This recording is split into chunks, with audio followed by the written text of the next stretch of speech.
Hello. തലേന്നത്തെ ചോറ് വെള്ളത്തിലിട്ടതും ഇന്നത്തെ ചീനി വേവിച്ചതും കണ്ടപ്പോഴേ ഞാൻ ഉറപ്പിച്ചു ഇന്ന് രാവിലെ ഒരു അടിപൊളി പഴങ്കഞ്ഞി കുടിക്കാമെന്ന്. പിന്നെ ഒന്നും നോക്കിയില്ല, അതിനാദ്യം പോയി ഒരു മൺചട്ടി അങ്ങ് എടുത്തു. അതിലേക്ക് കുറച്ച് പഴങ്കഞ്ഞി അങ്ങ് എടുത്തു. അതിലേക്ക് ആവശ്യത്തിന് രസമൊക്കെ ഒഴിച്ചു. പിന്നെ ഒരു സ്പൂൺ ഇഞ്ചിക്കറിയൊക്കെ ഇട്ടു. പിന്നെ അതിലേക്ക് കുറച്ച് കറിവേപ്പിലയും പച്ചവെളിച്ചെണ്ണയൊക്കെ ഒഴിച്ച് നല്ല ചൂട് അവിയലും ഇട്ടു. അടുത്തതായി മീൻ മുളകിട്ടതാണേ. അതിനൊരു മീനും കുറച്ച് ചാറും കൂടെ അങ്ങ് ഒഴിച്ചു. തലേ ദിവസത്തെ മീൻ പറ്റിച്ചതാണേ ഒഴിച്ചത്, അപ്പോൾ ടേസ്റ്റ് ഒന്നും കൂടി കൂടും. അതുകൂടെ അങ്ങ് ഒഴിച്ചു. പിന്നെ നമ്മുടെ പറമ്പിലുണ്ടായ കടുകൊക്കെ താളിച്ച് നല്ല ചൂട് ചീനി വേവിച്ചതും കൂടെ അങ്ങോട്ട് ഇട്ടു.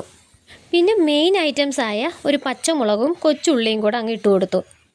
പിന്നെ ലാസ്റ്റ് ഐറ്റമായ നമ്മുടെ തന്നെ പറമ്പിലുണ്ടായ വള്ളിപ്പയറിൻ്റെ നല്ല ചൂട് പയറും മെഴുക്കുവരട്ടിയും കൂടെ അങ്ങ് ഇട്ട് കൊടുത്തു. അങ്ങനെ അതെല്ലാം കൂടെ മിക്സാക്കി പെരട്ടി അങ്ങ് കഴിക്കാൻ തുടങ്ങി.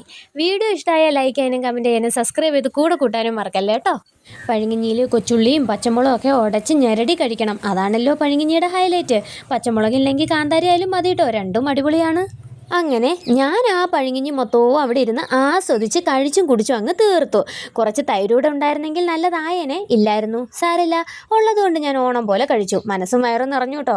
ഇത് കണ്ടപ്പോൾ നിങ്ങൾക്കും പഴങ്കഞ്ഞി കുടിക്കാൻ തോന്നിയില്ലേ? നിങ്ങളും ഒരു പഴങ്കഞ്ഞി പ്രേമിയാണോ?